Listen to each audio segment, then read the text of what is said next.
Mari yung ke We Hotel. We Hotel ni antara hotel 5 bintang dekat Ipoh. Anak you apa ke lagi seronok lah dia. Bilik yang you ambil ni konsep studio. Dalam konsep studio ni ada jacuzzi. bantal tidur dekat We Hotel ni boleh tukar je. Komen nak yang mana boleh pilih. Dan air singkir dalam bilik air dia ni boleh minum ya. Sebab air Korea.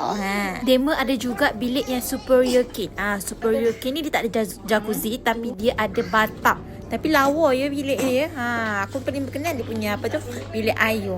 Dia macam kayu begitu Lepas kan. dia check in pokok dah lapar. Lunch dekat Tiffin Cafe. The time ni yung check in ni tak ada buffet sebab hari Jumaat, hari lain dia ada buffet. Jadi yung lunch ala carte. Ada nasi ayam, ada mi kari. Ni yung paling gemar ni kuih tiao goreng Will Hotel. Kat Will Hotel ni bukan setakat tidur je Komen ada urusan kerja ke nak buat meeting ke khusus boleh. Komen nak kahwin dekat We Hotel pun Dekat atas rooftop We Hotel ni ada swimming pool.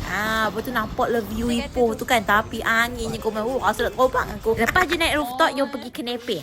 Makan minum petang kat sini. Dia macam ada dessert-dessert. Kenepe ni daripada 5 petang sampai 7 malam. Even ni Kenepe ni memang udah include pada komen yang ambil bilik konsep studio. Dia dah include sekali. Pada yang duduk Anak you daripada tadi tak sabar nak berjacuzzi. Ambil berendam dengan kamu. Lepas je berjacuzzi, kita pergi dinner. Yang ni you ambil ala carte.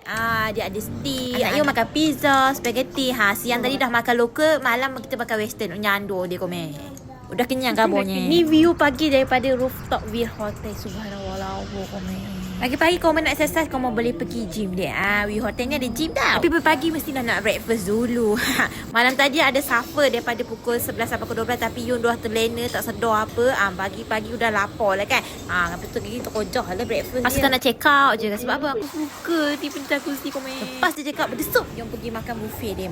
Lunch buffet kat sini. Macam-macam dessert ada macam-macam. Meriahnya komen. Memang duduk We Hotel ni tak dan lapar. Kenyang je memanja. Atemoh lah ke Will Hotel.